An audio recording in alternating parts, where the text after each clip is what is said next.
Okay, guys, I wanted to watch the video about bots. I think it's more like Cristiano never get to be asking the questions and only answers.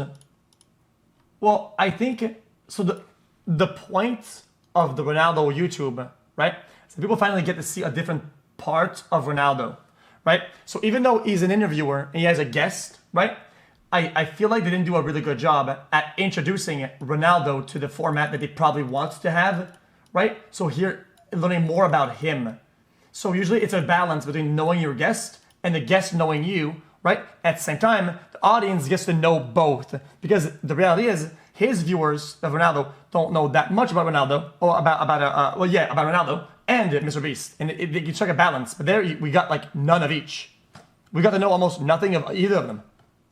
A real person. Over the last 10 years, how often were you literally talking to bots or people pretending to be your American or Western European neighbors working in this office building, a massive troll farm in St. Petersburg, Russia? We're going to explore who you've been interacting with, what tools they're using, and how much they're being paid to do it. And we're even going to look at some guidelines that a fake social media user has to follow when interacting with you. Most importantly, we're going to go very deep into understanding how misinformation works and why it's a thing. This video is going to be fucking wild, so let's just get on with it. Such interesting. Guys, you think it's only noobs that reply to bots? I did it, almost replied to a bot. I'm not kidding. Like, I almost fell for it. And that's not because I'm that stupid. I'm kind of dumb. Not that dumb.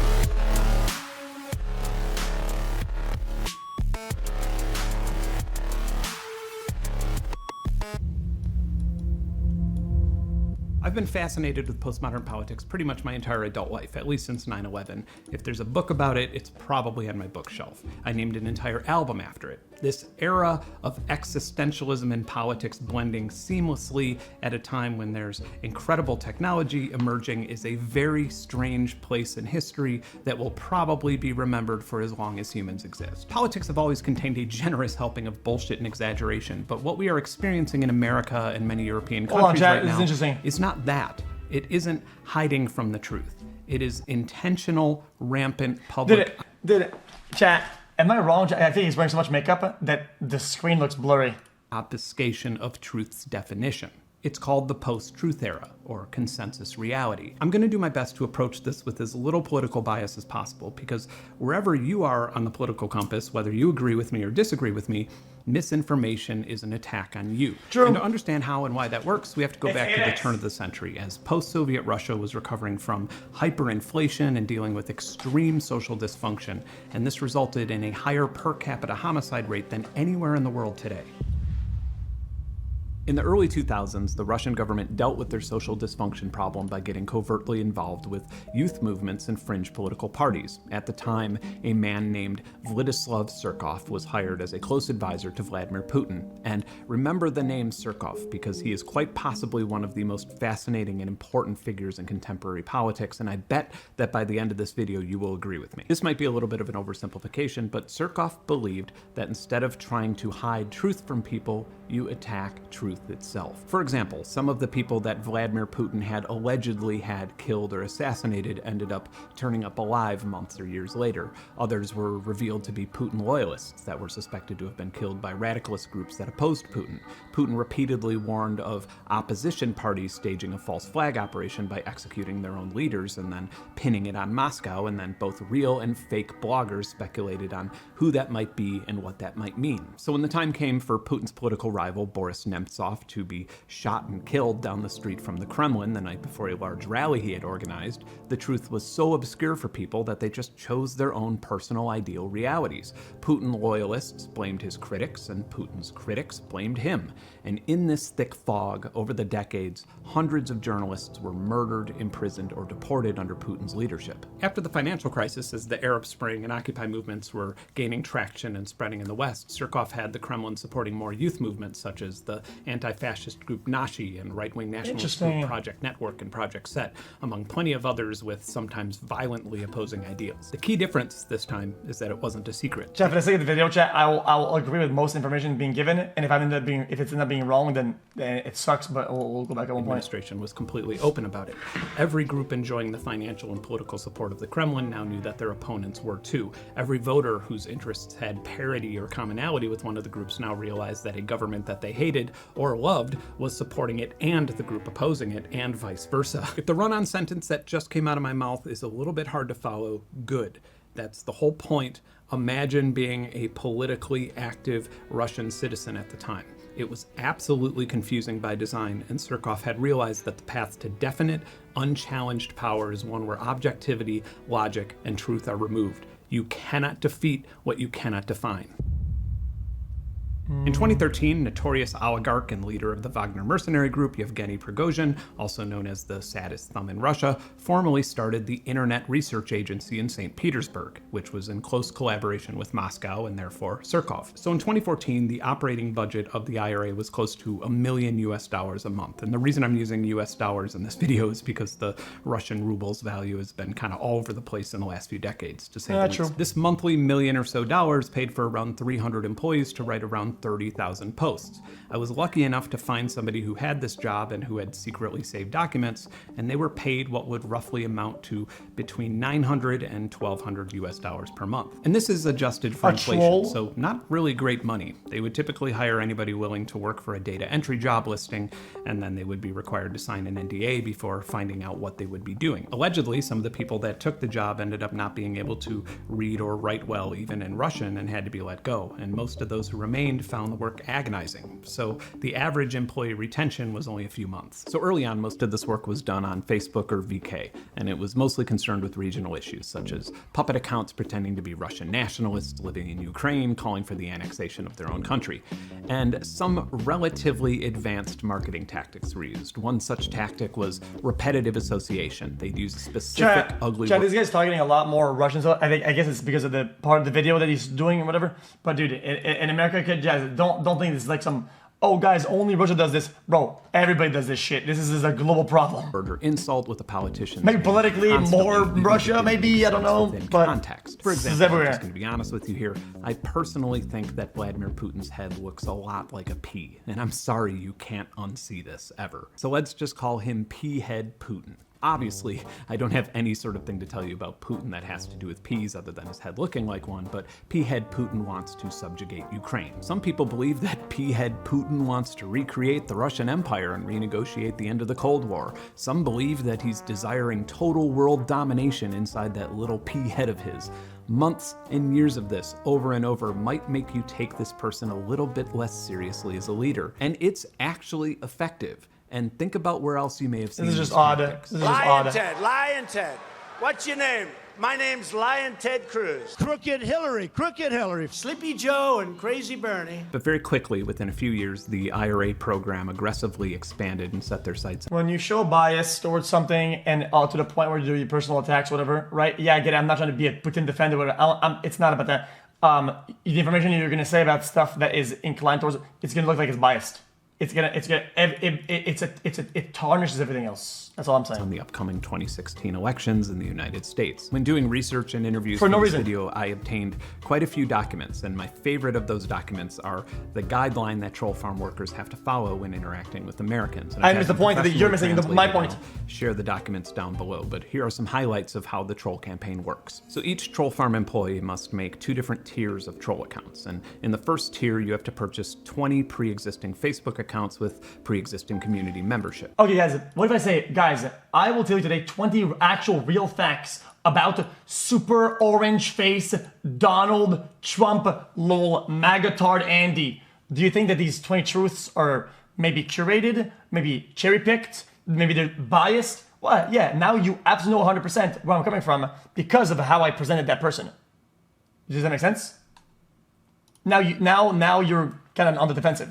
I'm just saying, as a viewer, that's how I feel. So the second tier is newly created accounts that supports the first tier, and the second tier will follow businesses and local politicians. That was his point. And they're instructed to join Facebook groups and make friends with real Americans. They must upload photos and statuses and life updates and news articles about things unrelated to politics, a minimum of once every 3 days. Nowadays, it's safe to assume that the amount spent on troll farms and bots eclipses the 2016 election cycle.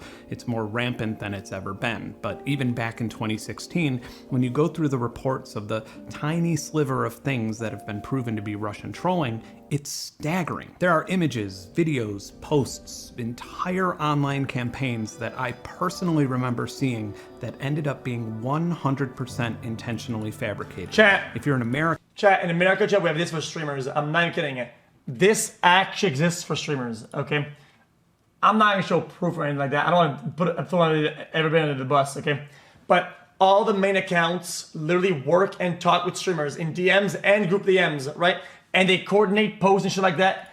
They absolutely do 100%, and they just fucking just to promote and have this symbiotic relationship. That's what it is actually happening. You saying that it doesn't, it's insane. American or European watching this, your political reality and memories are partially manipulated by the Russian government. Oh, and I know, I am very aware that at this point we are all accustomed to hearing the broken record of Russian interference, and depending on your politics, you either imagine Trump using propaganda to steal an election, or you imagine a giant hoax played out by the Democrats. And if you've paid attention to this video so far, contemplating the fact that there is no middle ground or compromise between those two things should hit you like a sack of bricks. It's also worth noting that virtually every so far, contemplating the fact that there is no middle ground or compromise between those two things should hit you like a sack of bricks. It's also worth noting that virtually every populated country has a troll farm these days to try and manipulate their own affairs, including the United States. And while Russia is the proud leader in international psyops, Iran is suspected to have troll farms that are interfering with American politics as well. When people think of Russian misinformation, they associate it with Donald Trump. These troll farms were very involved in Bernie Sanders' 2016 campaign. They were involved in Black Lives Matter accounts and Facebook pages and white supremacist rallies. The goal isn't to make America right-wing, it's just that right-wing influencers and politicians seem to be more sorry but gullible when it comes to amplifying misinformation. Yep. You have to wonder why they care so much about money and other resources going to a famously corrupt... Now, do the research between what Elon Musk retweets and talks about and quote tweets or whatever, right? And link whatever is re-quoting or tweeting, right?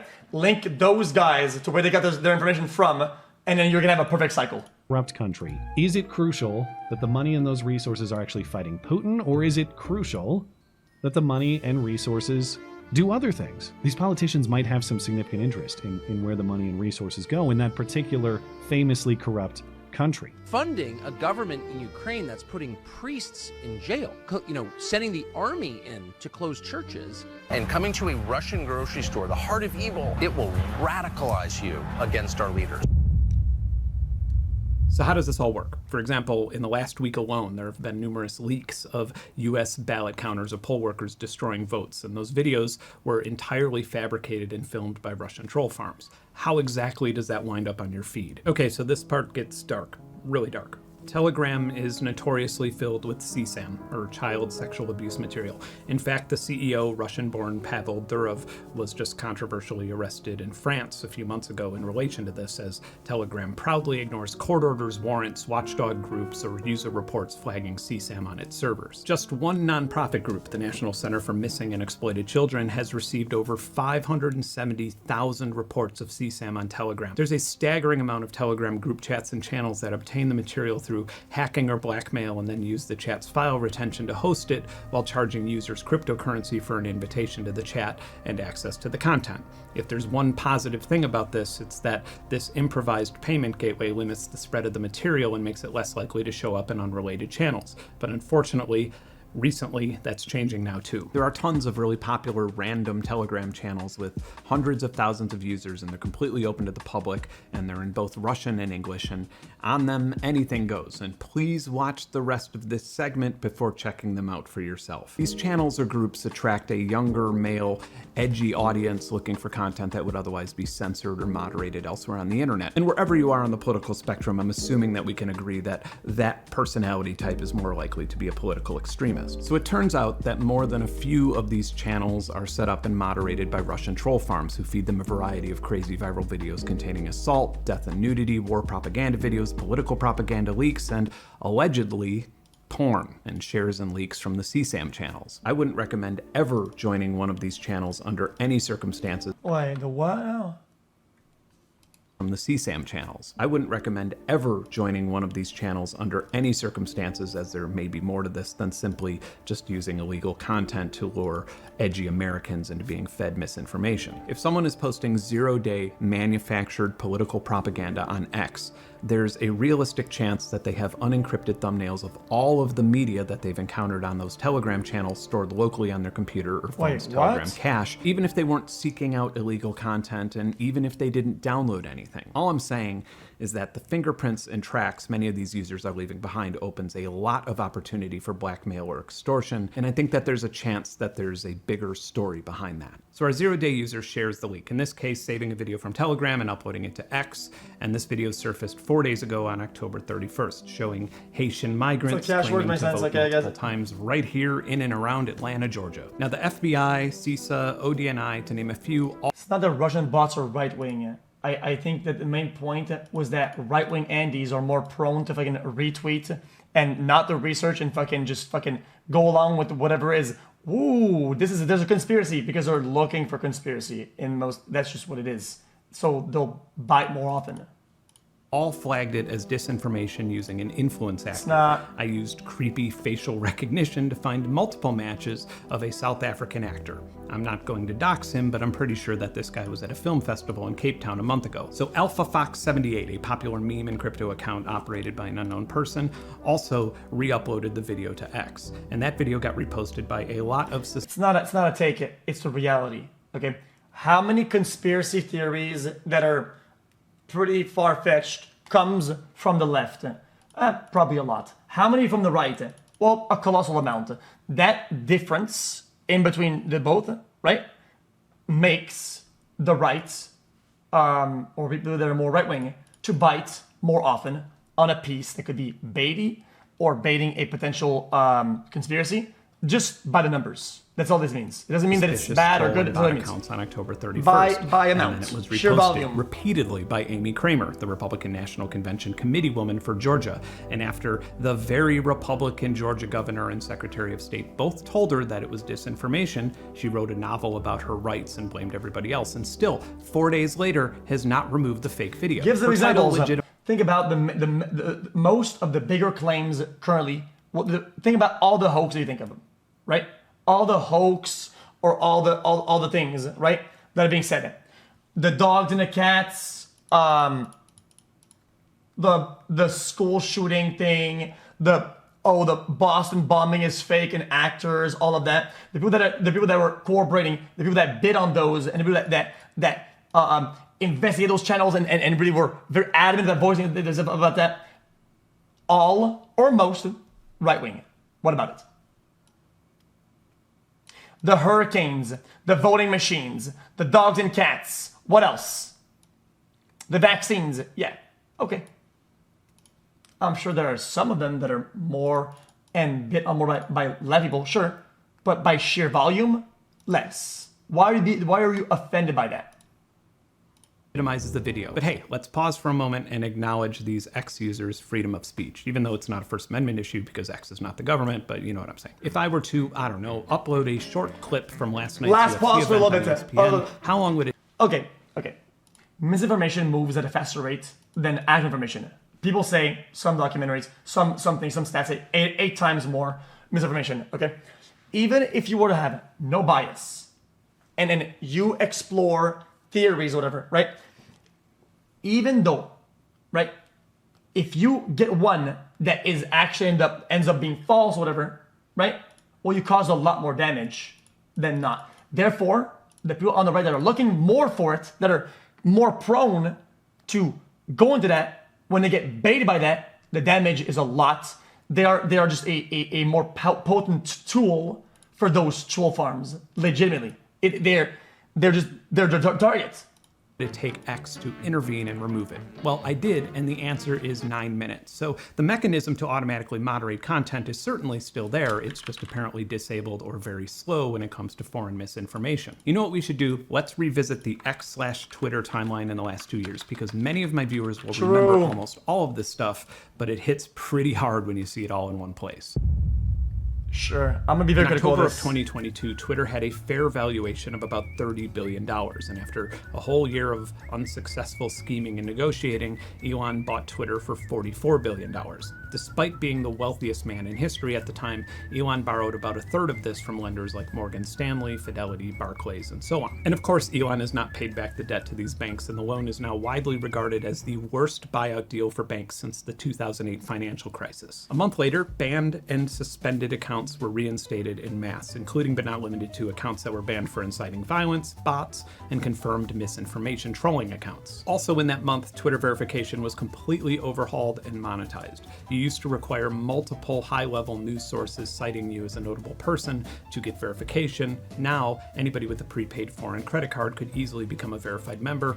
Which I think kind of helps, or should help in theory, because if somebody gets a hold of those verified accounts, which a lot of them were dog shit, it gives them a lot more power. Because it concentrates, it says, oh, blue check mark, you're above. You're always gonna be above, and you have power. So what happens when you've used that? As the same argument applies for the right-wing thing. What if you use that to nefarious ends? Well, people that have a much louder voice, and they can cause a lot more damage. That weapon is amplified. That gets prioritized in the algorithm. Because what? Because you're verified? Because you're blue? Because you have a check mark? Wow. Guys, I know better. My information is worth more to the public because I have a blue check mark. Well, now that's different. Now it's, oh, my information is worth more because I paid $8. What do you think is more damaging one? I just think that the first one is more damaging. Virtually everyone's inbox looked like this as bots overwhelmingly took over the majority of direct message contact on the site. The FTC even got involved, but not as much as the EU, and we'll get to that very soon. January of 2023, the entire misinformation and authenticity team is... Let's give a good example. What do you think is a better version of the truth? Sub-only chat or streamer-only chat? What do you think is the more problematic one? When it comes down to information spread or whatever, stream-only chat. Why? Because they are big and we have authority because we're partnered or whatever, right? And they gain from the information. So therefore, they're more prone to say dumb shit and twist the truth because they gain from it. Therefore, the $8 checkmark is less damaging as the other one.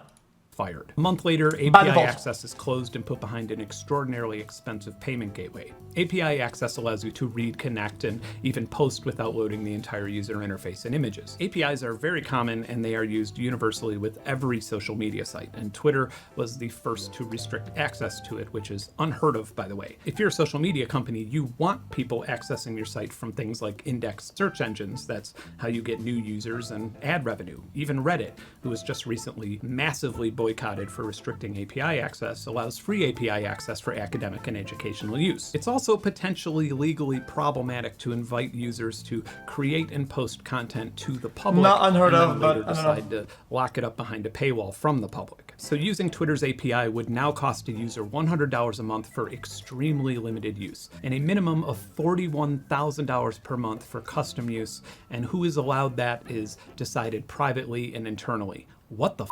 September of 2023, the entire election integrity team is laid off and users start noticing that mark as misinformation functionality is no longer available from the website and app. Any and all attempts to limit misinformation have been intentionally removed. A month later, Twitter under Elon, now called X, is being valued at 71.5% less than what it was purchased for just 1 year after the acquisition. It would be fair for you to say, yeah, but who gave it that valuation? Fidelity did, one of the banks who loaned Elon the money and benefited I think this is irrelevant, but continue. from a higher valuation. November of 2023, allegedly old Twitter usernames that haven't been used in a bit are being privately sold by the company. And Grok is released, the anti-woke AI that has been notably used as a tool to create politically charged AI images. For example, I gave Grok a try. This wasn't deemed a problem. This certainly was. A week before the 2024 What? You gotta pause the video if you're gonna do something like that. Like, Grok a try. This wasn't deemed a prompt. A realistic iPhone photo of a dark-skinned man in a tattered traditional Muslim attire standing in front of a line of poor Latin American. Okay. problem. This certainly was. Could have a person in their underwear. A week before the 2024 election, I tried these queries. Show me a picture of the President of the United States. Okay. Show me a picture of the President of the United States in 2024. Okay, how about show me a picture of the President of the United States who was in office from 2021 to 2024. Show me a picture of the US President who won the inauguration in the 2020 election and proceeded to serve as sitting president until 2024. Who won the 2020 US election? Great job. Chad, do you think that this is more of the AI sucks and goes by like what is more popular or whatever, because Donald Trump is like super popular person and also president or whatever? Or do you think it's actually manipulated with and curated? What do you think it is? I feel like it's just the AI just fucking sucks garbage. Not sus at all. December of 2023. Knock knock, who's there? The EU, and we're opening a misinformation probe. June of 2024. You can no longer see who is liking or interacting with posts. For example, if you saw a post of Kamala Harris eating a live kitten that had 50,000 likes, you could look through those likes and see if they looked like this. Now you cannot. July of 2024. Knock knock, who's there? The EU, formally charging X with deceiving users with claims of verified or authenticated accounts that were not verified or authentic. I do think not showing likes is a massive fucking problem though. Chat, guys, because you can't track or see anything. Like bookmarks being hidden, sure, and then it makes a lot of sense, right? Because it might be just for you. Because I use to bookmark stuff that's odd, and you would be questionable if you saw them, right? But sometimes I see something, I'm like, I want to read this or I want to investigate this or whatever, but I don't have time right now because I don't have time right now. So what I do, I used to bookmark it and come back later, right? Even though it's weird, right? So and the bookmarks, I had a bunch of like odd stuff, but now I do it with likes. I don't have to do that anymore. Now I just like something that's very weird. I come back later to read it because it's faster. That's all. But I wish they didn't have that. I could like stuff because I want to like it, right? But if I want to do that, I could just bookmark it. October of 2024. The block feature is now mostly removed. Also now, in a hilarious feast of irony, a lot of human users got so sick of bots that they started using extensions that block all verified profiles. And a month before the election, the site intentionally broke all of them and restored the bot's freedom to post shit on your timeline. And while I was swimming deep... intentionally broke all of them and restored the bot's freedom to post shit on your timeline. And while I was swimming deep up X's butthole analyzing fake accounts, just 2 weeks before the election, the API access fees unexplainably doubled. And then, just a few weeks ago, a report confirmed by US, former Russian, and European officials shows that starting in 2022, Elon Musk and Vladimir Putin have been secretly in regular contact. Now, this is just my opinion, but this seems a little bit more problematic when you consider that he's also spent $118 million trying to get Trump elected, literally paying people upfront money to sign politically charged oaths in swing states. But there's something way more fucked up about this. Elon Musk controls SpaceX, which has billions upon billions of dollars in confidential US military contracts and a direct, constant working relationship with the NSA and Pentagon. I would imagine that somebody visiting NORAD would have to disclose an ongoing relationship with the leader of a foreign adversary and nuclear power, right? The original mission of this video was to find out roughly what percentage of X users were bots. And we do need to define what a bot is first. When I say bot in this video, I'm casting a bit of a wider net than just your run-of-the-mill chatbot. And it's not like using an AI model and human trolling need to be exclusive. It is tough because from my position, he tries to attack misinformation a lot, right? But then makes guesses and accusations, whatever, right? That might be wrong, which also can probably feed into misinformation. And what he would on the other side, if you were to reverse the coin, would probably call out as, oh, this guy's just farming misinformation, which I think is inherently bad. To the contrary, after all, any good bot needs to be set up and trained and monitored by a human. So let's make the definition. Any account or user who is using AI or databases to find, like, repost, or generate interactions or content with the intention of fooling human users. So that guy who's a big sports fan who created his account like 2 months ago and only seems to post transphobic stuff, that's a bot. There's no objective way to determine if it's AI or a Russian bot or just some bored 12-year-old, but there's one thing you could be certain of. You are not interacting with an innocent fellow American sports fan named Johnny who just decided to check out Twitter last month. From your perspective, that social media interaction is utterly worthless, and it exists only to obfuscate reality. Obviously, there's no such thing as a social media site without bots, and due to old Twitter's minimal format and relaxed account requirements, I feel like it's important, guys. So what do you call actual bots? Super bots? It's bad to make a definition something that isn't what it actually is, because now we lose track of what's a bot, what's a troll, what's a paid troll, what's a super bot. Like, we don't know what's AI. We don't know what the fuck happens anymore, because this guy just said it's all bot, and I don't agree with it. Many of them found their way there. There are bots that monitor any mention of cryptocurrency, there are follower bots for paid services, and there's really no shortage of opportunists in general. One impressive type of bot that I've encountered a few times is if somebody mentions that they want a shirt that says something or has a specific logo on it, and then a bot responds within a few minutes with a link to a web shop cloning the design or parsing the quote and then pasting it onto a shirt template. So traditionally, these are at best trying to provide a service someone might want, and at worst trying to scam someone out of their money. But these days, with a tool belt of large language models like OpenAI, bots have exploded in both population and capability. On January 7th of this year, something really spooky happened on X. Explain the difference between bots and troll. Okay, so the problem that I have is that so a bot would do this shit automatically, right? It's very one-sided. They don't exist. They don't reply. Right? It's all automatic. If it's something that does it humanly, it's inherently different. Because the bots, it's automatic.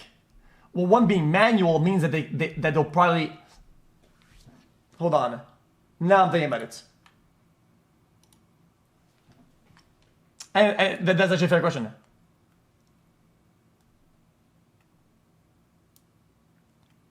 Because you can both curate the experience you're going to have to the bot and the human. So it's like manual bot. It's not, if it's somebody's bot, it's going to be manual, right? They tweak the bot themselves to achieve their goals, right? It's the same goal. I still think that it's important to distinguish the difference between both.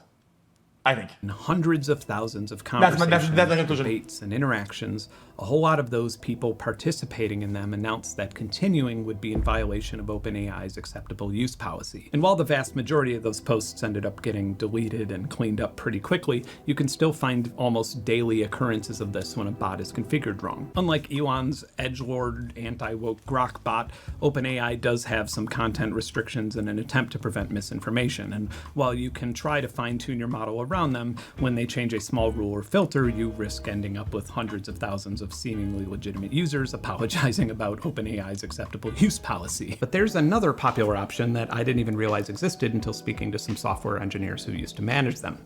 Dolphin, and more specifically, Llama 370B, which actually was my nickname in high school. So Dolphin is a fine-tuned version of Mistral AI that runs locally and has very few restrictions comparatively, and Llama is an open and highly customizable language model that would allow a hired developer to customize and deploy locally, as in on any computer that has a modern GPU. This makes it possible to remove any and all third-party services between you and your bot, which prevents things like the OpenAI glitch from happening and reduces logging and detection. I spent a few days setting up some of these models, but fine-tuning them was obviously a bit over my head. But I did manage to get them to generate thousands of phrases and responses in correspondence with political news posts from accounts that tend to feed into misinformation frequently. Then I tried to find commonly used adjectives and adverbs that strayed a bit from what you would see in your typical English language conversation on Medium, Reddit, and Facebook. And that could create a scoring system that I could use to indicate or red flag accounts that are AI generated, but sadly, it didn't yield results that I was confident with. But one thing I did realize is that if you make word clouds from Elon Musk's last 2 weeks of tweets, and if you compare them to word clouds from confirmed troll farm accounts, you can't tell the difference. It's useful to search for bots during specific time periods. For example, last year, a team at Queensland University... Well, if you can do the research and you get the data, it'd be fun to present the data in more than a screenshot that's being zoomed out. Well, I think it would have been fun to see it, because I think I'm actually more interested in the actual data and seeing those graphs than that. Of Technology used grant money to analyze over 1 million tweets during the Republican primary debates. They found that over 1/3 of those tweets were coming from generative AI models, and this was later supported by unassociated studies. In comparison, bot traffic only makes up about 2% of the content on TikTok, Facebook, and Instagram. Am I the only one having trouble digesting the idea that 1 out of 3 people I'm engaging with are high-tech tape recorders? And it gets way more ridiculous. Earlier this year, the cybersecurity firm Check ran a deep analysis on X's Super Bowl traffic. Well, okay, I will give credit to X though. A lot of the bot shit is down below, way down in the comments. You have to scroll forever, and then it's like 90% bots. You would have to do a weird yes. When we're at the bottom, yes, there is bot at the top for sure, right? Bots, bot, real bot. But at the bottom, when you go to the bottom, it's all bots.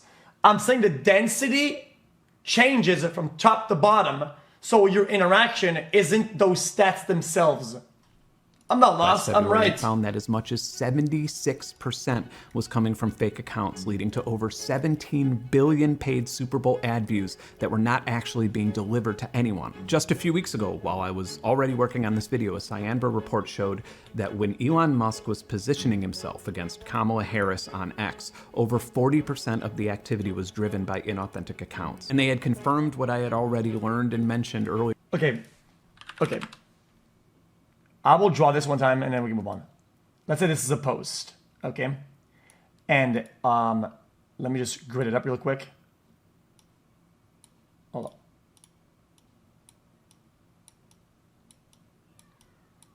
on. Okay.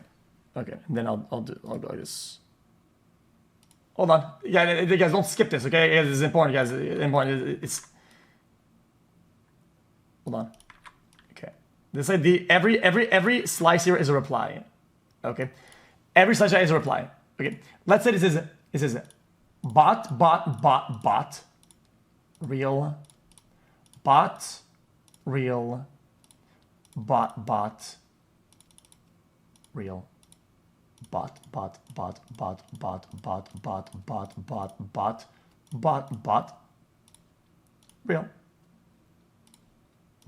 bot, okay?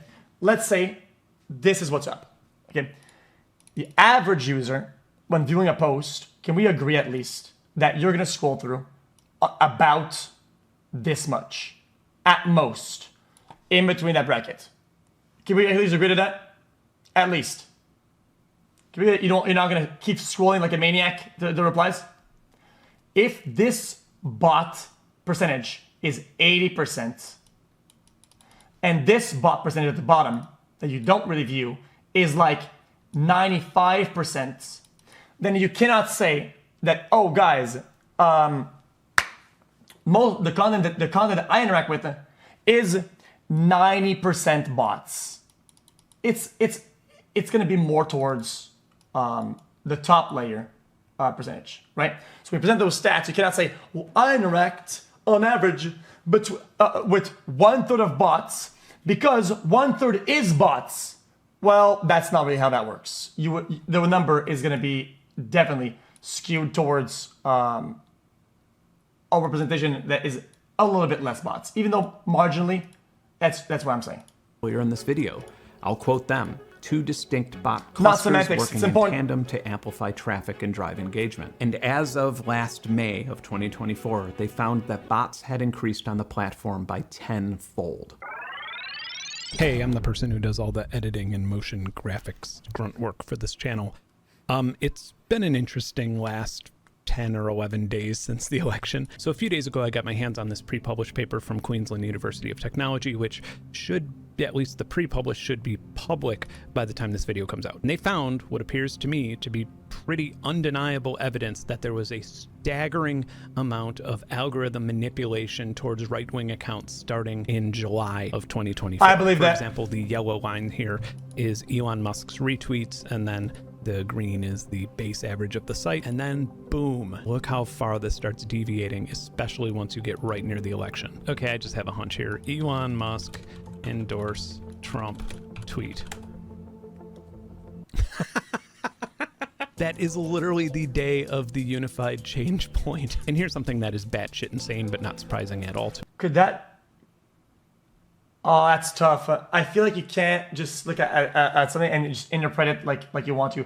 Chat, I feel like, especially people that are like more like right wing or whatever, I think they're more like loyal, like almost like combatant, like almost like militant. I feel like, which isn't a bad thing, right? I think somebody endorses somebody, they might say, "Oh, this guy's on our side. Now I follow, now I like, now I look at his tweets," right? And by density, you're gonna see a lot more on your feed of that. I'm just saying, I feel like it's not, you cannot just look at stats and say, well, I'm right that this was manipulated because it lines up in the stats. Well, dude, at the same time, the guy on the website that has a lot of traffic endorses somebody, well, that's a major deal. People are gonna be like, they're gonna parade and chant that. Like you're bound to see an increase. To me, the red is Republican retweet. Otherwise, it's confirmation counts, bias, and exactly. Blue is Democrat. Here we have favorites. And then by far the most damning of all is the view counts. Look at that. That is nuts. Here's what I think. This is my personal conclusion, and yeah, it's probably a little bit biased. At this point in time, you should always be asking yourself if social media users or features are separating you from your own instincts or logical conclusions, because this isn't political. Elon created a special system for showing you all of his tweets first. Brother, I've been saying that. But this was bad maybe last year. This year though, in this election cycle at the end, that shit is fucking, it's like brain rot. Like and now I'm using the real term of brain rot. They twisted the knob to like 8x, where like I see 3 or 4 posts on my main page. It only has like 6 of them. And if I refresh, it's back to back to back to back, and it doesn't stop. That's brain rot. The goal is not to make you support a particular party or candidate. The goal is to make you constantly question your own convictions by filling your entire world with conspiracy theories. The goal is to make educating yourself about your surroundings and questioning what's real or not so exhausting that you're too worn down to care that there's lead in your children's drinking water. You're too worn down to care that the American life expectancy has dropped below the average of some developing countries. What politically oriented problems are bigger than those things? This video took some crazy... I don't think there's a bad analysis. I think this is all true. Yeah, I think people run interference like insane. And now, unfortunately, we're in a space where like people run so much interference, most of what you see, almost everything you see is interference, which I think is fucking insane. Twists and ended up very different. And the problem is you cannot even defend yourself against interference. And even though you take the proper precautions of blocking, ignoring, muting posts that run interference, you still get fed mostly interference. That's the problem. Then a short 10-minute data analysis on how many X users are bots. And I kind of took some steps that ended up just frustrating me, and it was my own fault. Like, once I started obtaining documents from former Troll Farm employees, I reached out to some journalists to help verify and back up the information. Almost all of them happily agreed and then wanted to publish their own articles about them with their own... Instagram is arguably almost worse and dog shit, but it doesn't seem biased like that much, or at least marginally less biased. It's dog shit, but doesn't seem too tampered to be. It just is dog shit. Narratives, which would enter the overall news cycle. And I now realize that you can't really talk about this type of thing without, at least in some ways, fueling it. And not as politically loaded. Wanted to finish and be done with a video more than this one. And as a result, for the time being, I have absolutely no interest in making more content in any relation to politics. So if my channel was an escape... Okay, I agree this is a very cuck... I'm not going to insult you. I want to ask you a question. Let's say you bought a platform for $41 billion. You're saying you are not going to boost your own thoughts on everyone's minds and people just... Well, this is the people that usually say, yeah, it's a private platform. I can do whatever I want. Yeah, I don't think that people are even going against that, at least in this video, right? I think it's usually what you think is a fair take. But This is more of the analysis that it is happening. This is more of the understanding that, hey, look, this is happening. This is what's being currently done.